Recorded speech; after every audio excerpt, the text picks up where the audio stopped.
Hey folks, Hal here. Hey, want to talk about the biggest challenge people have in the woods, especially the big woods trying to hunt, is navigation. It's the number one, and it's the key to be able to hunt successfully in the big woods. And a compass, of course, you got to have a compass, but maps to go along with your compass is really going to be a key. You know, they're going to show you a lot of things like your terrain features and all that, and also the old trails, logging roads, etc.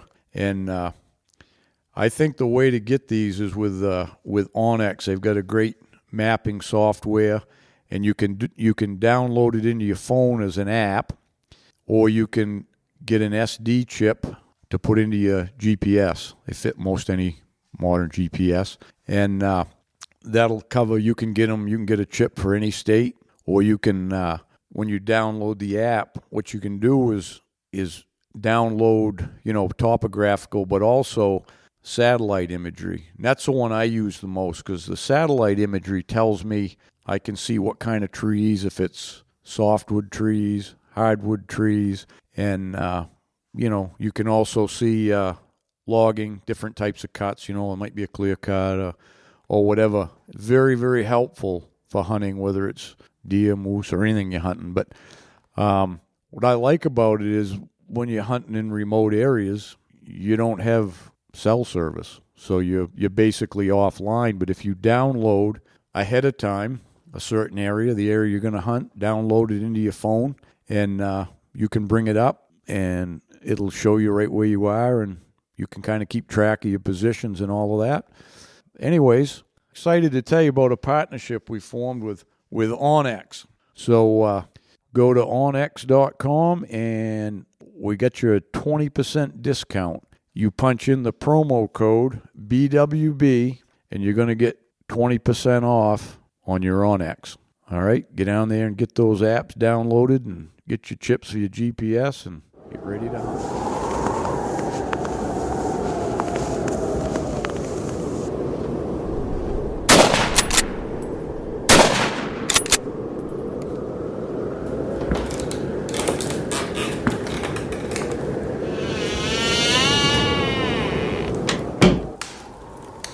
This is the Big Woods Bucks podcast. Come explore the big woods and timber in North America with your host, Maine master guide and deer tracking expert Hal Blood. Listen to Hal and co-hosts Lee Libby and Joe Cruzy as they unlock the secrets of big woods whitetails. Each episode will provide valuable insights in the tried and true system Hal has used for the last 40 years to scout, locate, and hunt mature big woods bucks. Listen and laugh as the crew discusses Hal's legendary adventures and learn how to apply a lifetime's worth of lessons from the big woods to your own hunting and outdoor adventures.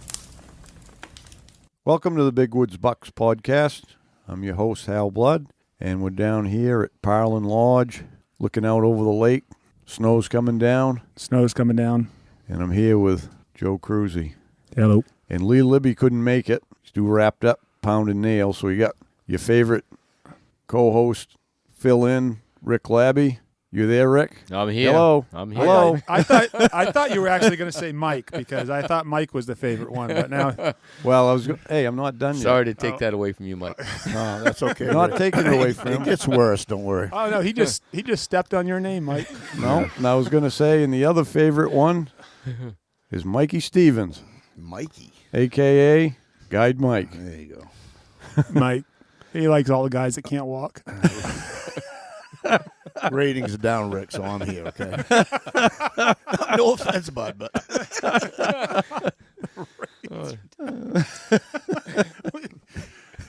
We had to bring in someone interesting and funny, so we called Mike. Well, if Libby can't make it, it's pretty tough to fill, huh? Yeah.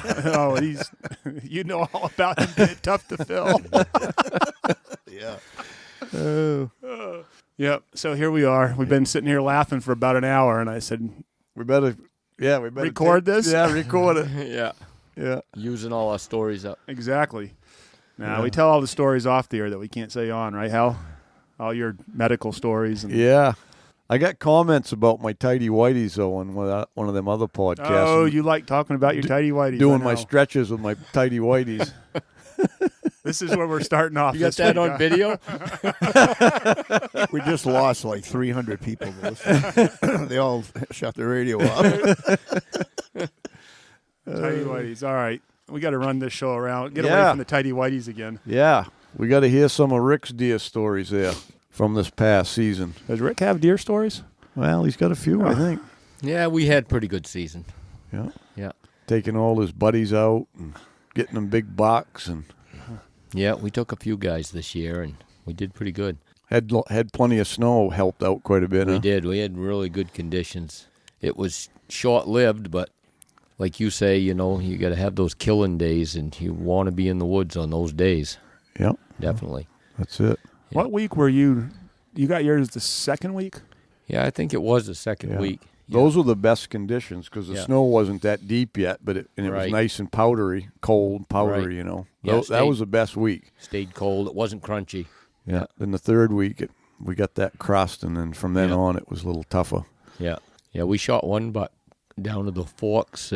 Sandy killed 230. Yeah, 11 it was a pointer. beauty. Oh, was a that beauty. was an awesome buck. Yeah. Yeah. Big, Yeah. wide, heavy rack. Yeah. But you track it right to him, didn't you? Yeah. Yeah. Well, after 3 days. Them guys, So- you're the beagle for them guys, huh? Kind of. Yeah. Yeah. I got my own name tag and collar. They don't GPS you. Yeah. Yeah. Yeah. But no, we actually found his track, and I really didn't even want to follow it when I first found it the first day, and he'd been back and forth across the roads there in 4 or 5 places, and I looked at Sandy. I said, yeah, that buck probably go 180. And had a really small track for such a big deer. And once in a while you'll see that. Oh yeah. And so I wasn't really wound up about killing him or anything, and I got on his track there and kept following him, and boy, he would lay some scrapes down. I think I counted 29 scrapes one day, Wow. right in a row, that he'd lay down, and I never jumped him the entire day. Second day, I got on him, and he was making some pretty good rubs on some trees. You must have begun to think that he probably weren't 180 by then, huh? Well, I knew he had pretty good headgear because you'd come to like if he'd follow a doe, he really wasn't on a doe yet with a doe, but he was checking them all. So, he'd come check a doe and he'd be following her, and she'd go through an opening and he'd go out around it. So I knew he had pretty good horns. And the third day, I followed him all day, and I jumped him that day and never got a look at him. He was bedded right on a knoll on the edge of the river there, and pretty dark spruce. No way you could have got a shot at him. And we come back the fourth morning, got on him that morning, and he had made a huge figure 8, like 2 miles, and he come right back into his old track. And I looked at it, and I said, well, you know how you come to those crossroads of tracks where it's the same buck, and he's come there twice? Yeah. You don't really want to go out on the wrong direction because it could be a 3-hour walk, and you're going to come back to where you just were standing. Yep. So I looked at it and figured, and I said, yeah, I'm pretty sure he's gone this way. And I was right. And I went out probably a quarter of a mile on his track. And he had this was probably 10 in the morning by then, 10:30. And he had just gotten out of his bed. And I was coming up along the bank of the river, and he had fed a little bit. And I just thought to myself, I said, boy, he's right here. I had my gun almost to my shoulder, just one step at a time. I took one step up over this big rock, and just as I stepped on the rock, I looked, and he was walking right at me on his back track. And when I swung up to get him in the peep sights, I slipped on the edge of that rock with my left foot when I went to put it down, and went right down to my knee. Well, he had spun around, and he was running. I never got a shot at him. Yeah. So I got on his track, and then I'd seen him. I knew he was a big deer then. I got on his track, and he made a loop right around the back track, and Sandy was back there a quarter of a mile, and I heard pow. Time I got over there, he had him. One shot. Yeah. Nice. Yeah. Yeah, he was a nice deer. Yeah. Pretty. Wicked rack on them. Yeah. Yeah. Then you guys found one down here right Yeah. on the roadside. The next morning, I went in and stayed at camp, and I had Shane Grindle with me there, trying to teach him how to track, and so we stayed at camp, and Matt came up, and I went out just before daylight and went out looking for a track and found a pretty good track there, and I made a loop down around, I call it the Loop Road, And I come back out, and I said, geez, I think he's in there. And I come back out of that road, and that buck had come out while I was in there for 10 minutes and walked right in my tire tracks, gone right over into that little middle piece between the two roads. I said, geez, I think that's pretty fresh. So, yeah, got out of the truck and 209 yards, jumped him up behind a cedar blowdown and shot him right there. He was a 10-point, a nice deer. Yeah. Yeah. That was a nice deal. No, I was talking about the one you got. Didn't you guys find one before that was after? Oh, that was after. Okay. Yeah, they'd seen a track, and we went back and The gravel pit. Okay. buck. the gravel pit buck. Yeah. And Don't you know that's private property? You're supposed to call the landowner when you see him there. I know him pretty well. Yeah. What did that one do? Did he cross 201 there? Or? No, he crossed the Hardscrabble Road the first 50 yards you drive in, and he had driven a doe in that little piece over there and had her holed up in that little thick spot. It was the only place he felt safe. He was just on my land. He wasn't very safe. There was nothing to worry about there. Yeah. He was in that little piece between there and 201, Yeah. the pit road, yeah. Yeah. Yeah. kidding. I mean, Yeah, you said he was like yards off 201, right? 50 feet from 201 laying down. Yeah, watching the traffic go by. No kidding. Yeah. Yeah. And we've He been, wasn't over 200, was he? No. When I jumped him, he run right back out the back track. They do that, up here. They watch 201. They see this gray Dodge coming. they run like hell. Well, we've been telling everybody you're going to Yeah. get way back in to get one. Way back deep. Yeah, that's just Yeah. to throw everyone off. Yeah. We're all road hunters. Yeah. So, what did yours weigh, you said? 218. Yep. Yeah. That was a heavy buck. He was a good deer, yeah. Didn't really have the headgear I was hoping, but Yeah, the points were a little short, but he looked good. yeah. Yeah. Yeah. I don't think he was a real old deer. No, probably not. Yeah. Yeah. He didn't look it in the pictures, but Yeah. big. How old do you think that buck was you killed? I think 6.5. You do?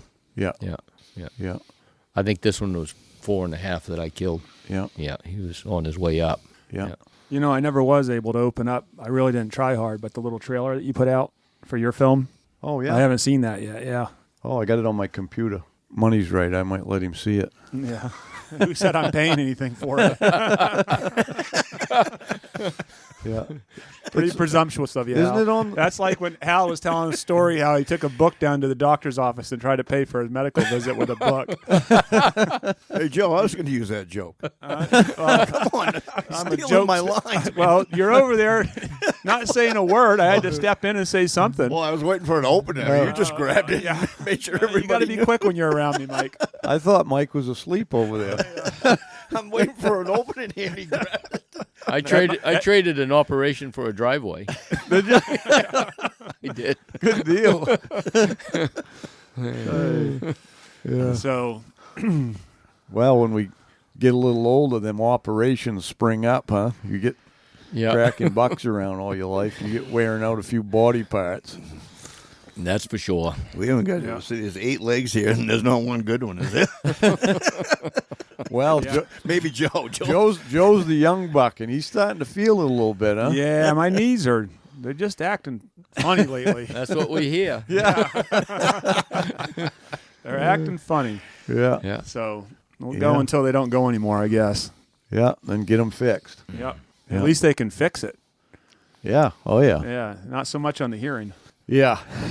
Although there are, I think I talked about it before, but the 2 moose hunters there that had your guy, Mike, Paul, those hearing aids he had. Oh, yeah. Well, I talked to another guy that had the same ones, and a friend of mine that I didn't realize had got that brand. He just got them, and he's been through all of them, and he said they're a life changer. So Oh, nice. they're so I'm going to get those after. So there's hope for you. Yeah, there is hope. Yeah, there's hope. It's amazing. It's amazing with those Yeah. things. They send you like, excuse me. They send you texts to say your batteries are low. You haven't put them in today yet. I mean, he gets those. Well, the beauty of those ones is they don't have a removable battery. They're all rechargeable, so that's kind of nice. Oh, okay. Yeah, Uh-huh. and you just lay them down on this thing and they charge. But apparently that particular hearing aid, they've really made a lot of strides in technology, and he was the guy that I had the second week that had him. He said that he was hearing things that Chuck didn't hear, Terrio. And that's, I know Chuck can hear. So whether that was true or not, Chuck's probably going to debate that. My client wasn't even the same person when he had those in.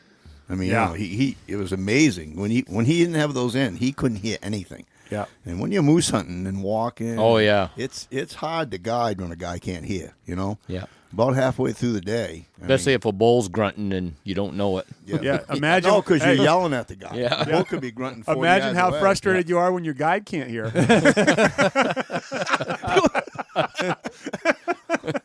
Hey, they tap me on the shoulder. I think I just heard something over there. Oh, no, that's nothing. I heard it too. It could be That was a squirrel. your buddies I guided there a couple of years ago, remember? Neither one of them guys could hear.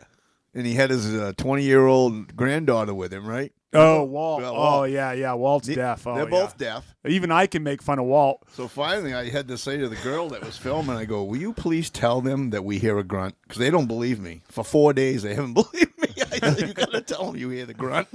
Leo, Mr. Positive. Yeah. Oh, yeah. You guys kill a nice one, though. Yeah, we did. Yeah, Walt told me that he heard Thanks it. to Joe. He heard it coming and snapped some branches, and he alerted you to it. And then Yeah. they were thrilled. I know that. That was one of the best hunts we've been on. That was an awesome hunt. Yeah. That bull came from a long ways, man. He wanted to ride in that truck so bad, huh? Yeah, he came out. Didn't that one come out with branches all over his rack and everything? We couldn't make out his rack. That's how much of that vine stuff there. Yeah. He was covered with that vine. You couldn't even tell how big his rack was. Huh. Yeah, it was pretty cool. Wow. So I did see, since we're transitioned over to moose hunting, I did see that the dates are good this year. Oh, this is a swing back. Yes, the 28th. Just for the first season. Yeah, but at least there's not 2 weeks in between Right. again. Yeah. Yeah, that only happens on leap years. So, yeah, the second season's going to be about the same as last year. Right. Because it's actually a little better. It's a little bit closer. Yeah, within just a day, so yep. it ain't going to be much different. But the first season's going to be be prime this year. Going to be mint. Yeah. So anybody out there listening want to go moose hunting, get on the Fish and Wildlife page, and you can get in the drawing now. While we're on the subject, we might as well say it. The moose drawing is in Jackman, Maine this year. Everybody remember that and get up here for that. That's going to be a good time. Yeah. What a better place to have it. I think people can come out and fish and enjoy the mountains and go to the moose lottery. How good Moose can it be? population's coming back pretty good. Sure is. Oh, yeah. A lot of moose around. Yeah. Not a good year for sheds, though. No. Not a good year for sheds. Although Nick's doing pretty good with his dog. Yeah. Yeah, that's over in Vermont, though, up in the woods there. Yeah. He walks the woods all the time. But, yeah, here I haven't. They're not even bunched up. We've had such little snow, huh? Yeah. No one's found any dead ones. I haven't heard of any of you. I found one the other day. I saw that. That's right. Yeah. Yeah, but it wasn't a tick tick one. No. That thing was just as nice looking moose. It was a beautiful cow. Just the hair was perfect. There weren't a tick on it. But I think she had the brain worm because Had she treaded it down pretty good where she was? Or? yeah, you know where she died, where she was laying there, it was treaded around pretty good, and then like she was falling down and getting up, and then I could see 2 or 3 other places like that. So Sounds like you getting ready in the morning. yeah.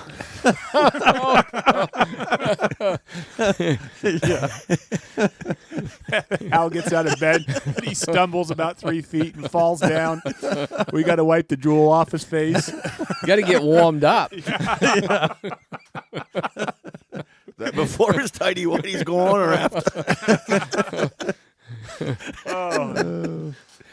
Now I do my stretching before I get up, so I don't fall down. Yep. Yeah. I did that one night. I jumped out of bed and my one leg was asleep, and it was like it wasn't even there. I went to take that one step, and I landed flat on my face on the floor. That'll wake you up. That's a long fall for Joe. Yep, it is. Yeah, that's probably why I got CTE. I hit my head on the way down, and now can't remember anything. That's when the bucks come easy. They start looking at you saying, well, we ain't worried about him. That's exactly right. I just watched him fall down. Yeah. Do they do that, Rick? I got something to look forward to. Yeah. It's kind of funny. I think must have been a month ago. We went over to Rangeley and recorded a couple podcasts with Lee, and we were talking about how little snow we had this winter, huh? And here we are a month later, and we haven't had really any more. No. A few inches here and there. Yeah.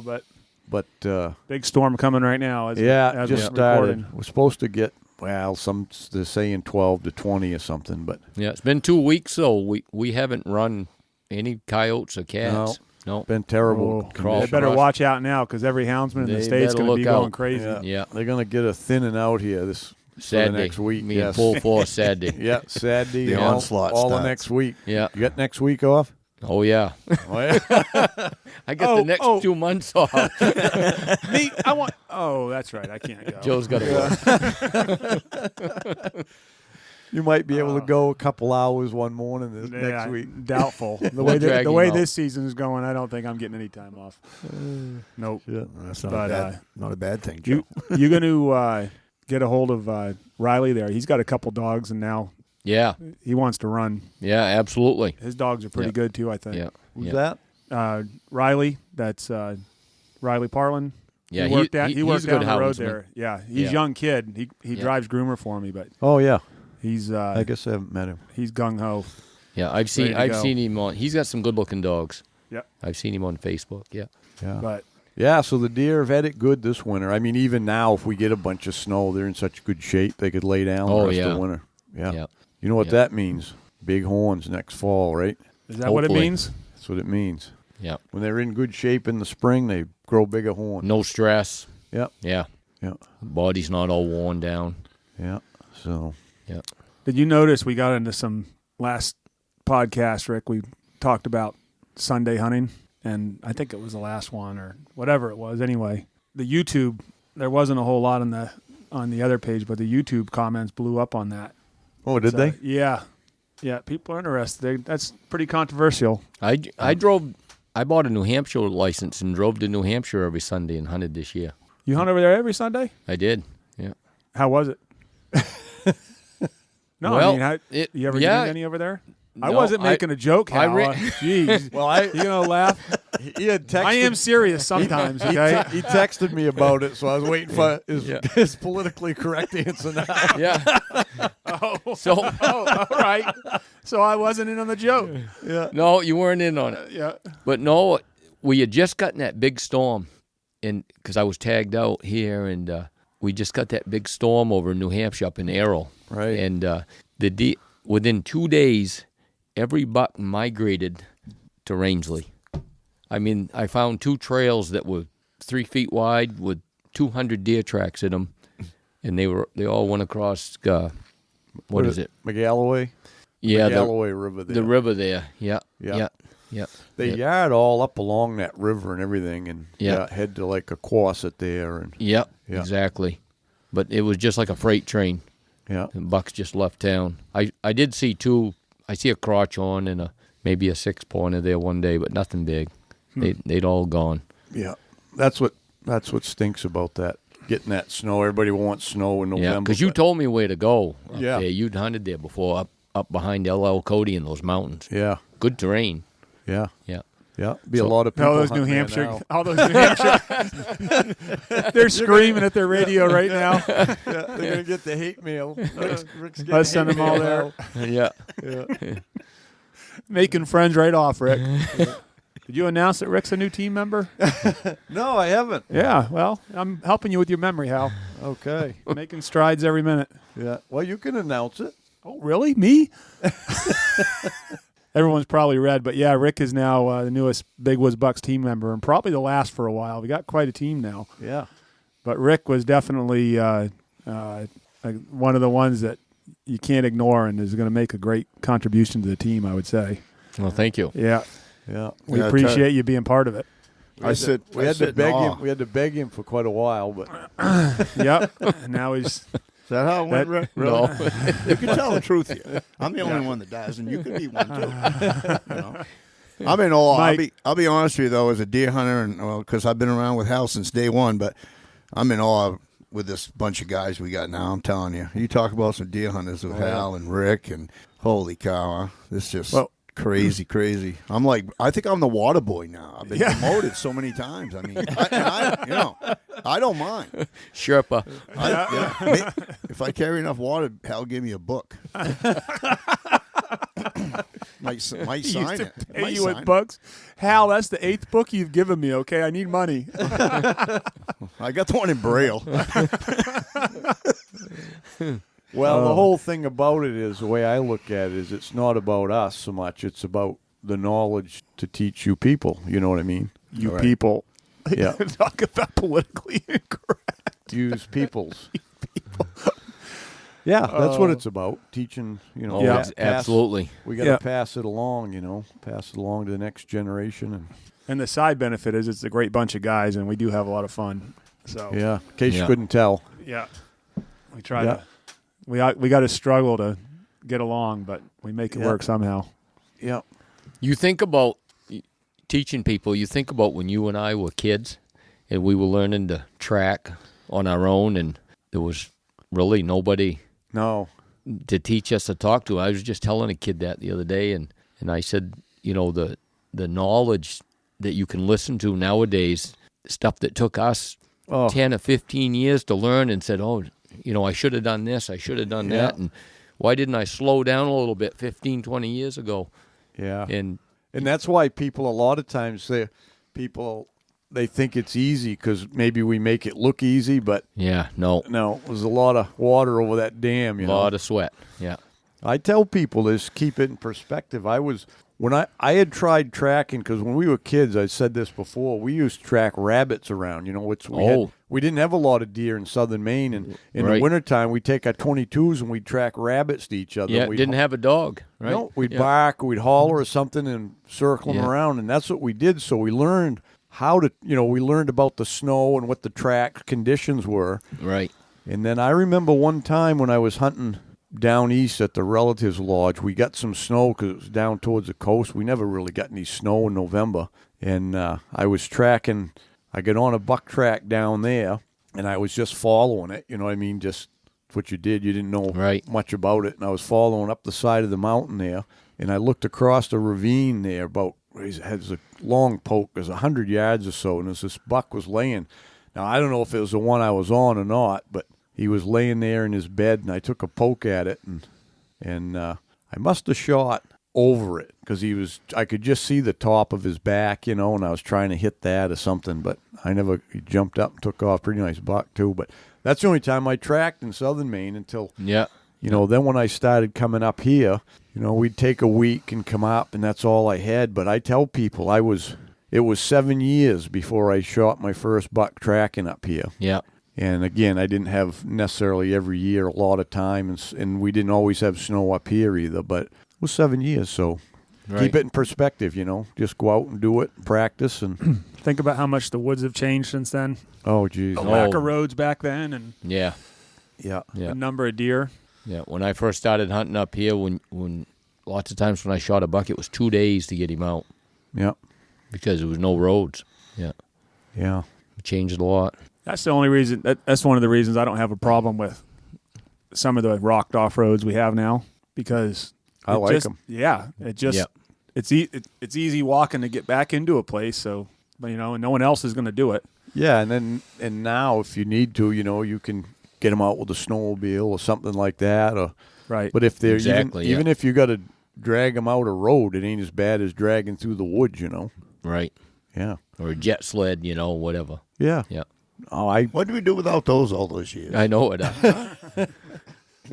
Especially that's why we all have bad backs now, Mike. I guess, yeah. Holy cow. Yeah. You could put them on your back like they used to. Walk them out, right? That's safe. Well, we see that. They did that in the Adirondacks there. It's kind of funny. We were at the Vermont show there a couple of weeks ago there, and Jimmy Massett and Joe Donito and them come over and visited, but Jim that's how he always got his bucks out of the Adirondacks. They might be back in there 5 miles, and there weren't no roads either to drag them on, Right. But I always looked at that, and I go, how the heck did they do it? Well, you got to put it in perspective. Most of them deer weighed 150 pounds. It ain't like dragging, throwing on your back that weighs over 200, Exactly, But right. But even so, 150 is a good load. Yeah. Yeah. dead weight. That's yeah. that's bigger than a moose hindquarter, and Yeah. haul that thing out a Yeah. ways. Yeah. You got your work cut out for it. Hey, Sal here. I want to talk to you about a new partnership we have with Yokohama Tires. And at Big Woods Bucks, we don't take our partnerships lightly. We focus on things that we can use and can believe in and trust. And I've been running a set of the Yokohama Geolander MTs for about a month now. And over the years, we've had a lot of trouble in the woods, with gravel roads, shale roads, and flat tires and stuff. And so I tried these tires out on a moose hunt, and they worked fabulous. I had no problems with them, and still testing them. But the thing I like, too, is I made a trip to New York, and they're for a mud tire, they're extremely quiet on the road. Probably the most quiet ones I've had for an aggressive tread tire. And so I'm going to keep at testing them here, but I think they're going to be the ticket. I've used dozens of different tires over the years, and these look like they're going to be the ticket. So anyways, the tires are made right here in the USA, down in Virginia. All the light tires, light truck and car tires. There's like 51 sizes available. And they also have a Geolander XAT as a new tire that it's a little less aggressive, like more of an all-season radial. So anyways, check out their website, Yokohama Tire, and see if it's something you can use. Hey, Hal here. Just want to take a minute to talk about the Hunting Club.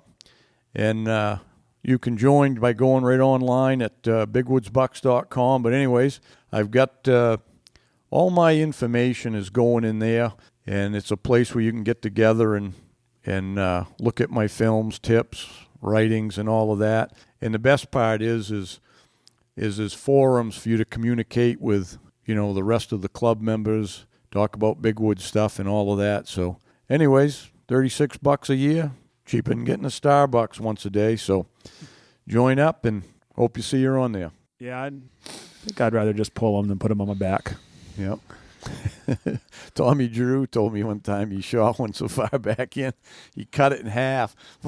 At the ribs, he cut it right in half with his knife, and he drug the front half out, went back in the next day. No kidding. Yeah, each half weighed, whatever, it totaled up to 240 anyways. Wow. So each half was over 100. Yeah. Each That was half, young Tommy did that? yeah, Yeah. each half was like dragging out a crotch on or something. Yeah. He said when I shot it, he goes, I'm thinking to myself, how am I going to get this thing out of here? Had to drag it through a bog and up over the mountain. Yeah, if you think about it, it's not a bad way to do it if you want to know what it weighed. Yeah. 2 pieces. Yeah, exactly. Yeah. Yeah. So, but so you went out west some too, didn't you? I did, yeah. I just came back from Arizona on a archery mule deer hunt, public land. Yep. Yeah, that was a good, really good hunt. Yeah, we saw bucks probably from 160 to 190 inches every day. No kidding. Yeah, it's all stock and spot, and we'd get to these high spots in glass for sometimes an hour and a half at a time, and glass with binoculars and a tripod. And once you found either a doe or maybe you'd find a buck, but usually if you found a doe, there was a buck there somewhere because that was the rut out there. Yep. Yeah, and it was pretty challenging. Yeah. You think tracking with the rifles, killing a big buck's hard? Put a bow in your hand Yeah. with cactus, So you came close, but nothing? yeah, I came pretty close twice. I actually missed one buck that was probably 34, 35 inches wide. And I had watched these two or three does go up over this little hill, and they knew I was behind them. And they stood there for about 10 minutes and watched, just scanning. I was down behind a cactus, and I was probably 300 yards behind them. And that big buck was off to the left, and they'd move, and he'd move, and they'd move. He'd turn and watch a little bit, but it's more the does you got to watch for that are looking than the buck. He's more interested in the does. So as soon as they peeked over that hill and they disappeared, I hurried just as quick as I could right up to that spot where they went over, and they weren't moving very fast. I said, I'll get a shot at them right there for sure. And I come up over, got my bow I'm all ready to draw, and I'm just poking real slow, expecting to see them out in front of me somewhere to my right because they were moving to the right. And the wind was perfect. I think the wind was right in my face. And I come up over that hill, and the does were already like 200 yards down to my right. I said, what the heck? I said, what spooked them so quick? And didn't see the buck, and I was expecting, and I thought to myself real quick, and they didn't know I was there. They still hadn't even seen me. And I said, well, maybe I can hurry down there real quick and get within like 75 yards. And because I can shoot 75 yards, my Matthews bow pretty good. I can put him right in there. I'm pretty confident at 75 and under. That's a good poke. Yeah. That's a long ways. Yeah. So I couldn't see the buck, and just instinct, you know how you said, well, something feels like it's behind me, and I turned around real slow, and that buck was standing right directly behind me. He had actually moved off to the left, and maybe there was one doe there that I didn't see, maybe the one in heat, and the other does were down here. They split for some reason, but he was standing there looking at me, and I drew on him and he was a little bit out of range, but I put a foot over his back, and I just almost shaved his belly. But he jumped the string, too. Yeah. But, boy, he was a monster. Yeah, I'm when I was getting ready for the moose hunt with my bow, I was practicing a 60, but I wouldn't shoot over 50 just because it's a long way. If you're confident at it, I mean, that's a poke though. Well, I bought this new sight, the Garmin. Have you seen that new Garmin sight? Nope. It's unbelievable. It's a rangefinder built into a bow sight. It's a little glass sight, and it's actually computerized. And when you pull up, you hit your button, which is right on your finger rest. You hit your button, and a green circle comes up, and it automatically comes up, and it'll say 78 yards. You let go of that, and the red dot, which is in the circle, you center it. And when you let go of that rangefinder, the red dot moves exactly to where you got to aim. So when you sight that in, you sight it in at 15 yards to start. Then you walk out to 30, and you shoot it again. Once you get it right on you, it'll go through the program and tell you, are you low, are you high, and you'll just yes, no. Once you punch it in, it's calibrated. The weight of that arrow, it compensates how far it's going to drop between 15 and 30 yards. Then you walk out to 50 or 60 yards, do it again, and everything in between is dead on. Is it legal everywhere? No, I don't think it's legal in Montana. There might be a couple other states. Yeah, I had never. It was in Arizona, but I haven't seen my old bow. My bow is almost 20 years old. What I use, and right. I haven't stepped up, but I haven't really looked. But that sounds interesting. You want to check it out? It's pretty. Changes the game. Sights that talk to you. Yeah. Yeah. So you miss a deer, and it's like you started arguing with your bow. Yeah. That's 25 yards. You lied to me. $300 later. Yeah. 300. Probably the packaging on that site's 300. More than my bow cost. Yeah, the sight's almost as much as the bow. Yeah. No kidding. Yeah. Yeah. That's pretty cool. Did you go? Didn't you go somewhere else before that too? Iowa. Okay. Yeah. You kill anything out there this year? Yeah, I shot a 9-pointer there the first day, 3 hours I was there. First night I killed a 9-pointer, pretty heavy deer, heavy horns. Yep. Yeah. It was a nice buck. Yeah. Game over. First day. That was it, yeah. Was you poking around? Yeah. He dropped me off in a place where there was a drop-tine buck hanging out. He had pictures of him. And lo and behold, I'm at probably 500 yards, and I see this drop-tine buck come out in the cornfield and had probably 30 minutes of daylight left. He had about 6 does with him. So I dropped into a couple of ditches and worked my way, get as close as I could, because, boy, them bucks out there, you can see forever, and it's just little patches of woods, so they got eyes on you all the time. So I dropped down into a ditch, got in that ditch, and I got probably 200 yards, I'd say, from him. Crawled up this fence line, and by then... Black powder, rifle, shotgun? It's actually shotgun season. Or bow, and you... Not bow, no. That new Garmin sight. Yeah. I let her Rip it 200, yeah. But they just changed it to straight wall cartridges in Iowa. So like 45, 70, 350 Legend. Oh, yeah, you did say that. 450 That's right. Bushmaster. Yeah. And I bought a 450 Bushmaster, but I shot that buck 4 times with a 450 Bushmaster before he went down. No kidding. Yeah. It hit him every shot. But The drop time. No, not the drop time. No. The other one. Yeah. How far, Rick? 200 yards. Really? Yeah, it was about 200. That's yeah. quite a poke for that caliber. Yeah. So Yeah. what happened to the drop time? I'm still wondering today. So you made a little mistake. A little mistake, yeah. Yeah. Time I got up there, light was getting lower, and it was all corn, and there was kind of a bowl right there in that big cornfield.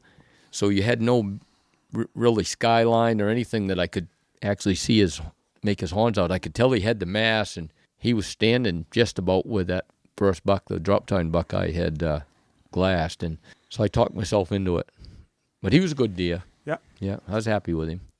Then we spent, so Matt went with me, Matt Clements, and we spent the next 3 or 4 days tracking with Matt, spotting and stalking, and we saw a lot of bucks, and Matt ended up shooting a 10-pointer. That was a pretty good buck. And this is a funny story. So we go in to get his 10-pointer after he shot it, and called the guy there, and he come out with a 4-wheeler to pick it up, and we're dragging it out of the bushes, and he says, I think the horns are coming off of that deer, Rick. I looked down, and the skull plate was busted on his left-hand side like a big triangle, and it was stretching the hide right out off of his head where his skull was busted. Really? Yeah, and we got looking at it, and it was all pussy looking and yellow around it where it had been draining. And so I don't know if he got hit by a car or maybe probably a buck fight or something, Yeah. Tough, huh? Yeah. So, That's a hell of a fight when they break the skull. yeah, I'd say. Yeah. Yeah, Probably your drop time buck did it to him. maybe. Another guy killed that when I left. Oh, really? Yeah, he sent me a picture of it. No sense of going back next year. Oh, there's plenty of big ones, yeah. Yeah. Yeah. But you're going to Saskatchewan this year, though, right? Yeah, we're going back to Saskatchewan. Dad wants to go back up, so he likes that trip. Some big deer there. Yeah. The guy we go with there, he sent me a picture of, it's a 5x7. I'll show it to you later, but you ought to see this monster. And I hunted him 2 years ago and sat on him 6 days and never saw him for 6 days straight. He's totally nocturnal, and nobody killed him this year. So hopefully, how are you going to get him? I'm hoping his brain changes over the winter. Get old and stupid, Yeah. You had to get on his track, right? Yeah, exactly. They frown on that stuff up there, though, don't they? They don't like the tracking thing. He doesn't care if I do. Oh, that's good, though. No. It's hard to find those guys Yeah, that let you go out there. Yeah. Yeah, this guy doesn't care if I do at all. It's got to be tough. But he track. knows what he's worried about is, you get some out of state that's never tracked and they get lost. Oh, yeah. Yeah, so he's not worried about that with me at all. Must He might be come hard down. to track there, too, with so many deer tracks. tracks. Yeah. Yeah. But you get on one of them big boys and pretty easy to stay on him. Yeah. Yeah. And they do have those big ones there. Oh, yeah. I've killed some big ones there. But even those big ones, like Ontario, the tracks ain't big like out here. Right? No, they're not. No. Once in a while, you'll run across one that's larger than everything else out that way. But yeah. Like you said, though, they're a smaller footed deer. yeah. Yeah. Yeah, just a different subspecies. Yeah. I noticed that with mule deer, too. Yeah. You get on some of those mule deer weigh 300, 350 pounds, and their feet are small. you look at it, Yeah. small feet. Yeah. Yeah. Is Ontario coming back yet? You heard anything on that or talked to those guys out there? I haven't talked to him since last summer, and he said the wolves had done quite a job on the deer. Yeah. Still, huh? Holy cow. Yeah, I know. Yeah. I got a buddy that been going every year still right through all the die-off and all that, and they still make a trip every year. And he said there's places they still never came back. No. The ones that made it better was closer to the towns, in the farm areas where they got better feed those winters. But he said they're starting to, get better. They usually get a buck. All of them get a buck every year, but they're not them great big old ones like they used to be. Right, 5-6 year olds. He said there ain't much for that going on. He said, but there's some decent bucks. But I remember there was one place there that I'd shot a buck the first day I went in there. Oh, it was the year before the bad winters out there, and it was a lot of deer, and it was one of the best places I'd found, And I shot that 10-pointer in there, and I went back the next year, and we saw one buck track crossing a clear cut in there, and we tracked him through, and he never turned. He went cross country when you never saw another deer track. Holy cow. He told me they went in there and looked at that spot again last fall, and he said, there ain't a deer there still. Huh. Yeah, that used to be some of the best hunting. Tracking, conditions, and Ontario was just a great place. Yeah. Yeah, I went, the year I went with you that was kind of the end of it. Yeah, it was. That was the end of it. Yeah. I was sorry I missed out on all that. That would have been fun to be out there when it was good. Yeah. First couple of years we went out there, it was crazy, huh? There was a lot of bucks. Holy cow. Yeah. Yeah, we figured that. Yeah, we'd see 3 or 4 bucks a day. Oh, yeah. Yeah. Yeah. Oh, yeah. Good ones. Yeah. Yeah, on that, it wasn't really an island. We called it the island, remember, on the lake, but it connected to the shore. Right. But just by a 200-yard strip. Wasn't much. Kind of like a strip that went out, and then the island was faced the other way, and it was, I don't know, half a mile from shore. Yeah. But it was I think we figured it's like about 1.5 miles wide and 3 miles long, and there must have been 200-300 deer on it. It was the craziest thing you ever seen. Yeah. I mean, it was. And they lived there year round. There was cedar there where they could, stay in the winter, and they were there year round because you could walk the deer trails all day out there. Yeah. Incredible. It was unreal. Yeah. You look down through those swamps and just see this tree is rubbed, that tree is rubbed. I mean, just because it was crazy. Those softwood trees, they stick out, You can look right down through the woods. Just a buck hunter's paradise. It was. Yeah. I think one morning there, I think I saw 7 bucks. It was a hot doe around. Yeah. I just I couldn't stand it. I had to shoot one. That little ground shrinkage on that one. That happens. Yeah. The first day we went out there, it was funny. We all struck off, spread out. Some guys went around the back of the island. We just kind of spread out there, and I'm in there running around looking for a big buck track, and I can't find one. I'm looking. I'm walking by these tracks, and I can't find a big track. And I was like, ain't no big deer out here. I didn't realize they didn't have any big tracks. Right. I don't know how many. I probably walked by a bunch of good ones. Yeah, they kind of out west, they kind of look like about 160, 180 pound deer. Yep. They don't get any bigger. Yeah, you don't get them great big old flat foot wide ones like we get here. Right. Yeah. I only ever seen one in Ontario that was like that. It was the biggest track. It would have been like a monster track for here. Yeah. Yeah. And we called it the caribou buck, and we followed it for a week. Never got him. We couldn't get him because the conditions were. Yeah. It was like below zero, and there was about an inch of snow, and every little blade of grass was snapping, and had my buddy Steve with me there, teaching him to track, and you could hear him go. He just stayed in front of us. You'd hear him crack and go, but you just could not get quite close enough, But yeah, we'd go get on. You couldn't mistake that track. I never see such a track. We filmed it because when we first found it, Kev was with me, and we drove back in this place where there was they were just starting to log in there the year before, so there's these huge clear cuts, and then you had them patches of woods in between. Well, we see it. We didn't see hardly any deer tracks at all, and then all of a sudden we see this track, and we jumped out. We're like, "Geez, that's a big deer track." We kept looking at it. Yeah, it's got to be a deer track, Yeah. And so we started following it, And I should have killed it the first day. When me and Kev got on it the first day, it was funny. He went down and he crossed this kind of a ravine, and he went up on the other side, and he circled around, and I could hear walking like down over this like a ledge there, but I discounted it. I said, well, that ain't what, the track was like going this way, and the sound was like opposite it. Yeah. So I didn't run over there or nothing. It was that buck. Same buck. He'd gone over. He went down across the beaver flowage, went out into a clear cut, come back around, and came right back below the flowage, and that was him. He was walking right back by. Yeah. Yeah. If I could have killed him easy because he was down over that ledge about 20, 30 yards. If I just run over, he'd been walking right down under there, Yeah. Funny how they'll do that, though.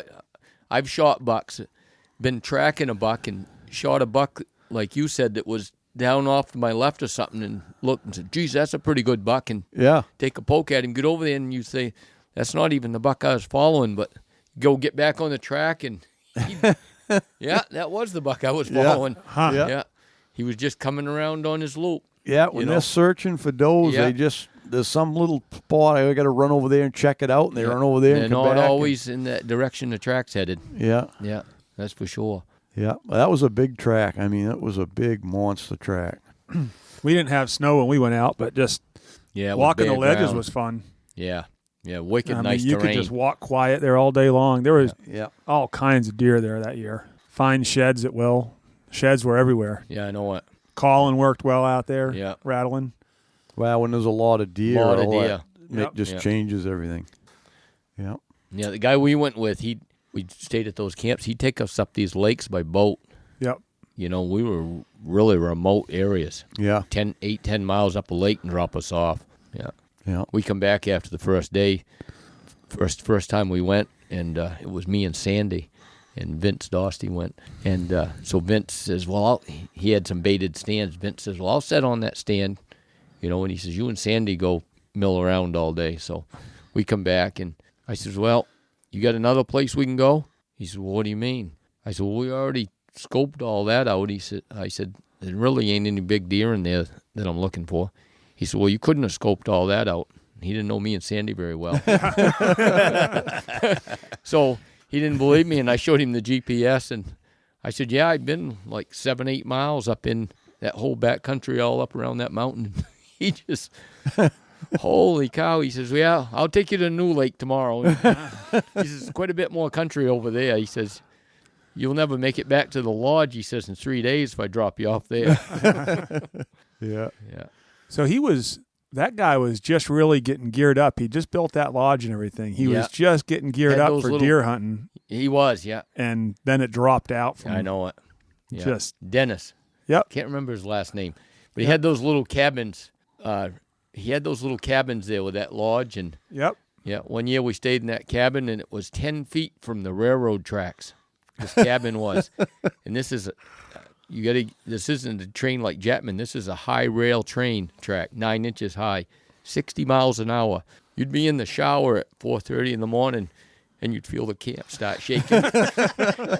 All the soap and the shampoo and everything else, you just hold on to the shower wall. Train would go by, and it'd take about 4 minutes for that train to go by at 60 miles an hour.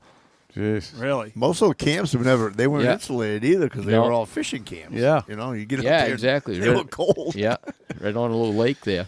I think when we went out there, we were the first ones to stay in the lodge. It was under construction still. They just finished it. They built a nice place. Yeah, because we had gone a couple years before That's that. right. Yeah, yeah.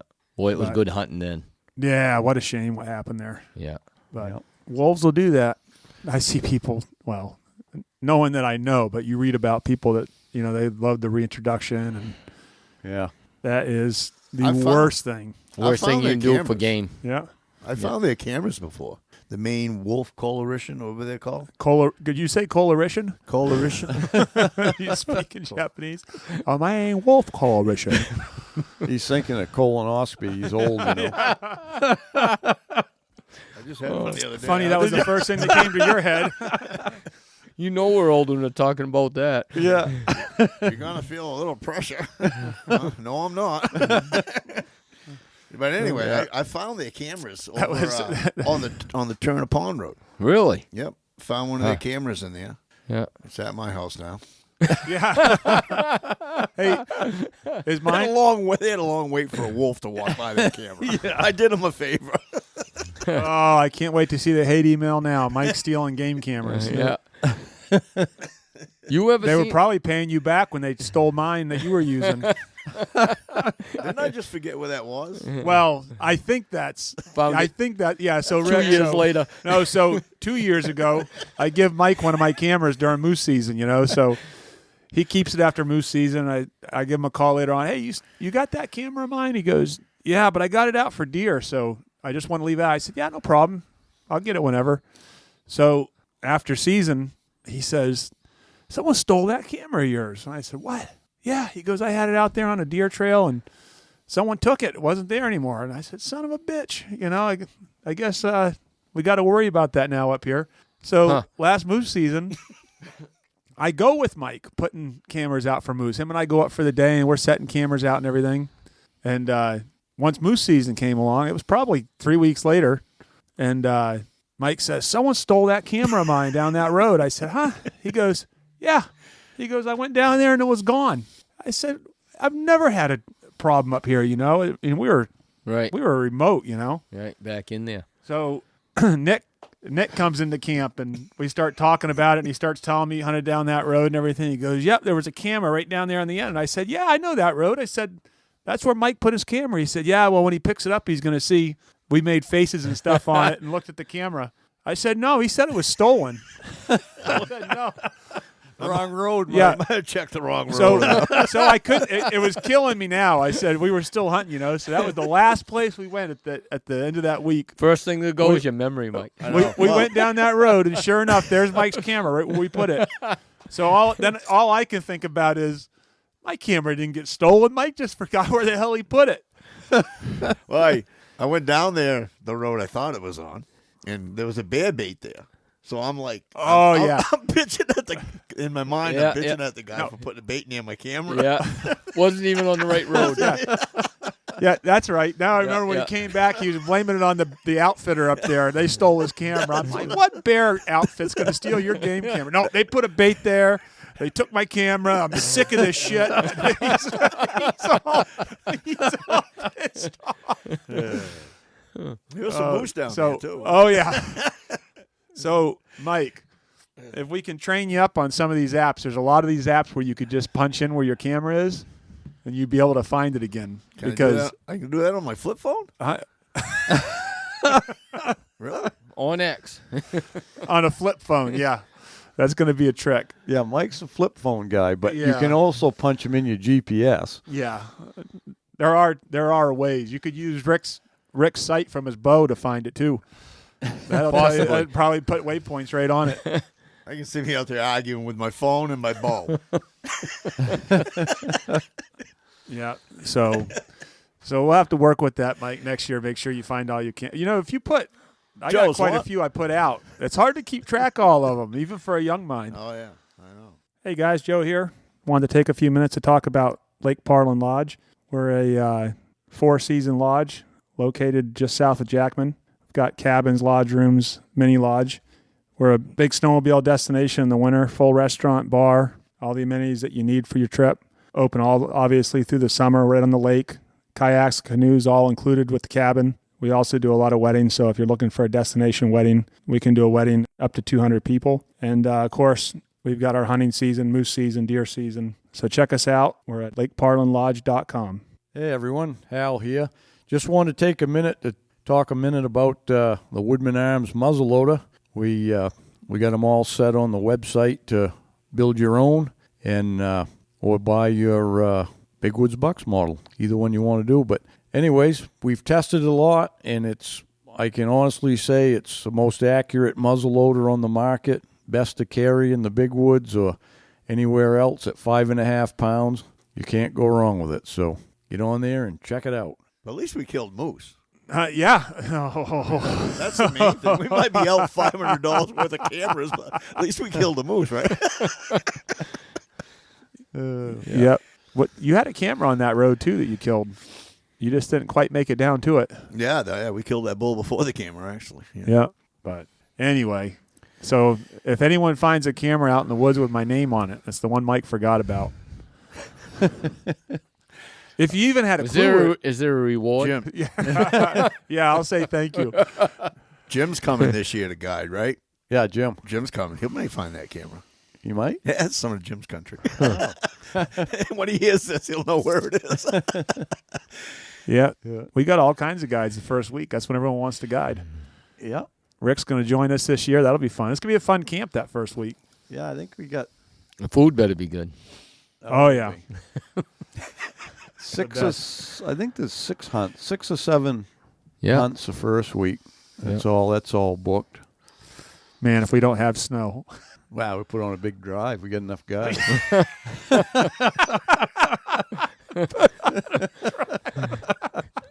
We can get we'll all get those big full orange outfits, like the pants and jacket and everything, the one piece orange outfits. Yeah. Yeah. We'll get the where we'll look like the giant orange, solid orange going through the woods. I like that. Pub Joe. Joe. Yeah. You can say it. Yeah, no, I had to hold Okay. back. I look like I'm from New Jersey. Yeah. Yeah. Keep laughing, Mike. Well, we that always, guy you got sitting. those other drives we didn't do anything, Hal. So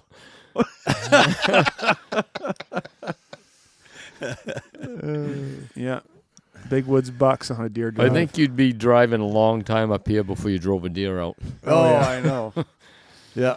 That pattern when I used to have them guys come up. They said, we want to come up a day early so we can pattern our buck, And I'm like, really? Yeah. Good luck with that. Right. Usually have a hard time to pattern one the whole season if he comes back to the same spot. Right. Jeez. Yeah. I did. I think I told you about it there. The second week, that last day, I did have a buck that was very predictable. Like, I've never been on one that after a few days of following him, it wasn't just the same buck, it was the area. But, Yeah. boy, they were hitting the same spots, and we almost killed that buck because of it. Right.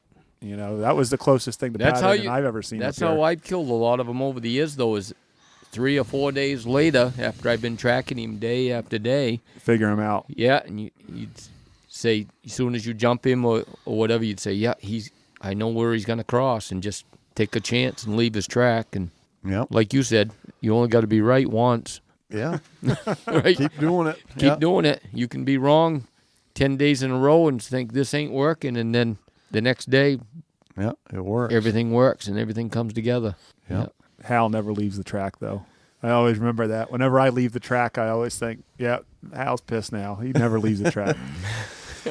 I don't leave it for a great distance. I never had. I tried it in the beginning when I was trying to learn myself. I don't leave it for a great distance. No, but I'll loop around to try Right. to. If I think I got a chance at doing it, but other than that, I always felt like I was losing time. I have Especially to be right. once he's jumped. If you start taking too much time off that track, you're getting too far behind. Oh, absolutely. Right. Yeah, but I don't mind if like there's a little knoll or something like that. But it's not that often. It just has to be the right situation. That's Exactly. and Right. that's something you can't explain to people. Because I have guys all the time. Well, I did this, and I tried to loop up around here, and I'm like, well, they ask you about it, and you're like, you can't answer that because if you ain't there to see Yep. what the woods look like and all of that.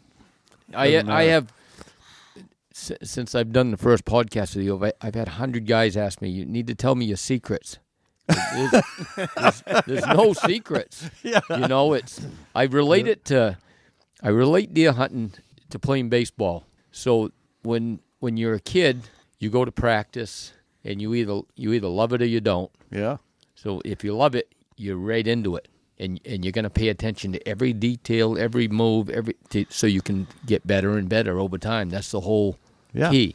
And another attribute is some people are just natural-born ball players, and some are natural-born hunters. You can't help it. It's in their blood. Yeah. And it's just the more you do it, and like you said, you come to that situation, people say, well, how'd you know to do that? Well, because I've run into it so many times, I just thought, this is what I got to do next. Yeah, it's the a other split-second decision. The other 100 times you saw it, You screwed up. Yeah. Yeah. Yeah, that's it. That's all it is. I tell people you just got to do something. You know what I mean? Don't try to. Too many people think there is an exact science and there's some secret trick you do, and there isn't. There isn't. You just have to take your best guess and try it. And the other thing is the more hunting you do, period, for every game species, it all kind of relates. It's a circle. Yeah. It all comes together over time, like we coyote hunt. And There's a lesson every time you're under the woods. I don't care how every old. time. It doesn't matter how old you are. That's why we go every day. Yep, that's right. Yeah. That's right. Yeah. Rick Labby and Hal Blood comparing notes. Pay attention, folks. I'm telling you right now. There's blood all over this floor right now. Yeah, Just so you know. that was from your colonoscopy. Joe, it's like 6 in the morning. You don't talk like that. Come on. And by the way, they did get us up this early. Yeah. Come do a podcast. And Joe doesn't even turn the heat on, Joe. You notice that, Hal? The heat's not on. It was. Hal's It over there was, and shaking. Hal said he could hear that noise, The so we had to turn the background. heater off. Rick just put on his woolies. Yeah. All right. 2 pairs. Yeah. This Well, was a good one, you guys. I appreciate you asking me down here this morning. Yep. I love listening to you guys. maybe we'll ask you again. I hope so. Maybe. If he comes with my camera next time. I wouldn't lend him any more, Joe. I'm probably going to come across it in the woods, and my name's going to be crossed out, and it's going to have his name on it. Yeah. You think I went down the wrong trail when I looked for it? Yeah, I do. Yeah, I think that's exactly what happened. I asked Matt. Matt goes in there. I said, Matt, you never see a camera in there. Hey. Matt goes, no. Speaking of which, he started shooting me some pictures there last week. Just he was going through some old pictures and a bunch of them that him and Jake had killed. It was pretty. Yeah, it was pretty cool. Yeah. A bunch of good bucks when they were like young teenagers. Matt? You know. Yeah. Oh, yeah. Him and Jake killed some Yeah. Still trying nice to talk. bucks. Matt's a hell of a hunter. Yeah, still trying to get him on a podcast here. Yeah. That'd We'll be a get good him. one. That'd be a good one. Yeah. Yeah, that'd be a good one. Is We'll right. drag him in We one don't. day. Only thing is we'd have to. You and I will kidnap him. Yeah. We'd have to film it though to get all his expressions and stuff, so people could watch him tell stories. Well, that is actually something we're working on. We're gonna probably here soon start filming for the YouTube channel, just because I never Great. thought there was a. So now you got to do makeup first. Yeah. Well, maybe you do, Rick. Yeah. But yeah, we're gonna try and start doing that for the YouTube channel. Is filming it. We nice. just got to figure out It seems simple, but to do it right with the audio and everything, it's a little bit more involved. So we'll get there. We're coming along. We're evolving all the time, progressing, just like the leftists. I mean, we can't get political. No, don't do that. So you young techie guys can figure that out. We'll just Shoot us an email. We'll just be here and talk about it. Email? What's that? Well, I think it's All right. about time to wrap it up. Hey, thanks for tuning in. Till next time, good luck on the trail.